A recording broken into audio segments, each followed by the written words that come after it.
Welcome, Love Light Lifers. I'm Natty T, your vibrational coach. Today we're talking about the pot of gold at the end of the rainbow.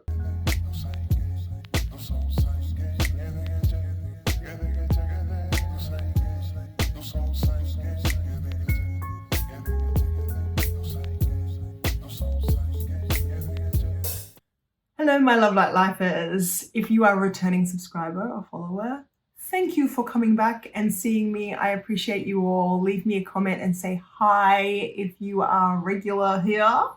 I'd love to have a chat. I will read all of the comments.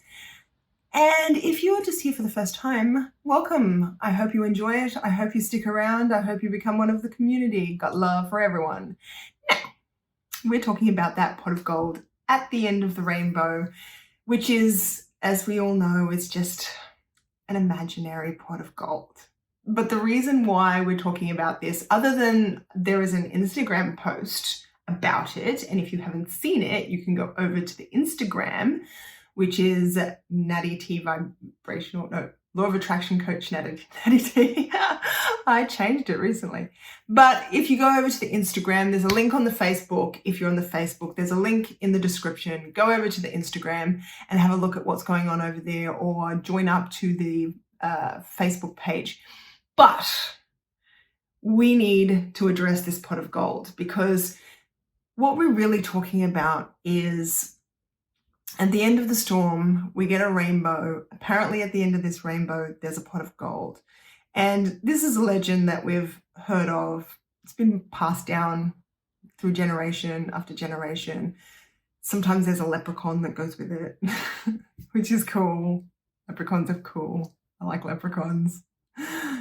But the point that I'm making is that what I want to talk about is this vibrational frequency of cycles. Basically, our whole life goes in cycles. And if you haven't noticed this, just start to observe. You don't have to do much. It's just something that happens, and you'll start to see that things go up and they go down. Now, you can describe it as a cycle. A lot of people do. I think it's easier to understand the ups and downs of your life when you treat them as such, ups and downs. In other words, a wave. In fact, frequency is a wave. And so for every up, there is a down, and every down, there is an up. And so that makes things become a little bit more clearer, because if you don't remind yourself at the bottom of that wave that there is going to definitely be a top of the wave, you can feel very, very oppressed. You can feel very down and negative, which makes your highs lower and your lows lower, if you get what I mean. Still the same wave, but instead of getting that high, you get a kind of high, and then instead of getting a kind of low, you get a low.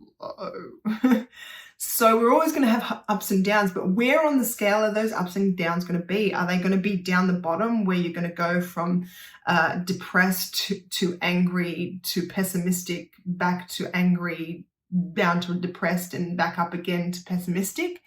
Is that the ups and downs that you're going to get? Or are you going to stick around somewhere around appreciation and joy and fun and optimism, and then appreciation and joy and fun and optimism, and going up and down there? I mean, that's a kind of cool life. Or you can actually choose to be absolutely spastic, eradicated, and be a bit bipolar, and just go from depression to absolute joy in the same day. It doesn't matter where you are on the scale. The fact is, you're on the scale. And the thing is, you're going to go up and down and up and down.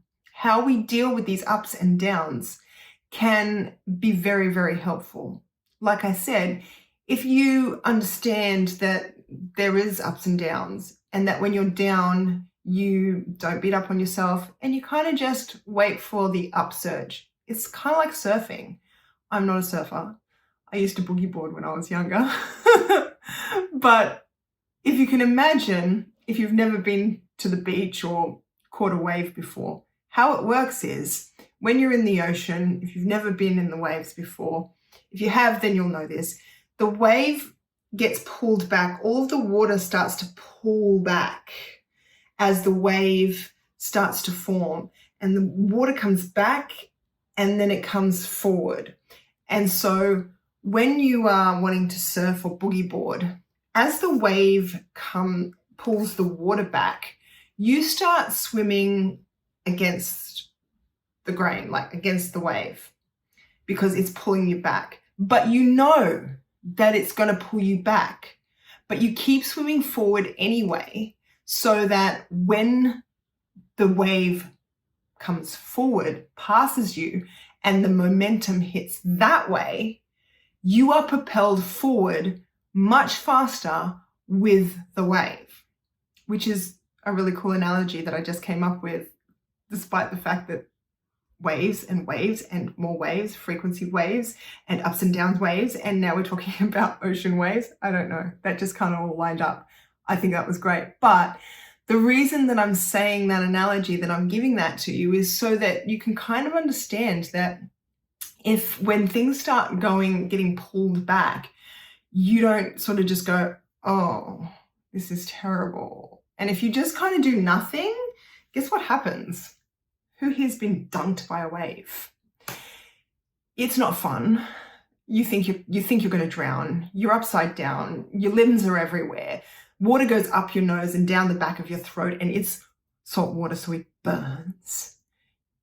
When you finally get up, you gasp for air thinking, I almost drowned. And it's not fun. Sometimes after the fact, the adrenaline kind of goes, yeah, let's do that again, yeah. But mainly while it's happening, it's not fun. But if you know that this wave or this cycle is happening, you can know that all I got to do right now is, yeah, the tide's going against me, the wave is pulling me back. But if I just stay calm, if I just keep focused, when that wave hits, we're going to get propelled forward, which is great. Now, what does that have to do with a pot of gold at the end of the rainbow? Well, the pot of gold at the end of the rainbow is this analogy that I'm using, that when the rainbow comes out after the storm, that's the prettiest part. And if there's a pot of gold at the end of it, even better. If there's a cool little feisty leprechaun, even better than that. But the analogy is basically pointing out that, yeah, it might rain. I don't know if you can hear that, but it's raining right now. It might rain, it might storm, it might thunder, trees might get knocked down. I live in Australia, just so you know. When it rains, like, we see some extreme weather. But at the end of it, if you catch that wave, when the wave hits, when the tide turns, when that momentum switches, instead of just going, oh, the storm is done, and collapsing, you get a rainbow, you get a pot of gold, and a feisty little leprechaun. But that's only if you realize that this is just the way it goes, and that you don't fall apart every time the momentum is sucking backwards. Because we do, I know I have several times in my life, I think everyone has at some point, freaked out because something is not going to plan, because something looks like it's falling apart, because things won't go your way, because something has come out of nowhere and just messed up your entire life.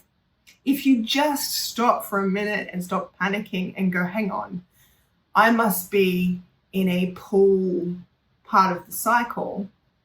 All I have to do is just my best. Just do my best. Don't freak out, because then you'll end up underneath the wave with your arms and legs flailing everywhere. All I need to do is what I can. Just do my best, and before I know it, that wave's going to come and take me. So I hope you've enjoyed today's video, and I hope that you find your pot of gold at the end of the rainbow, and I hope that your leprechaun is friendly, because they're not all friendly apparently. Have a great day. I will see you tomorrow. Bye.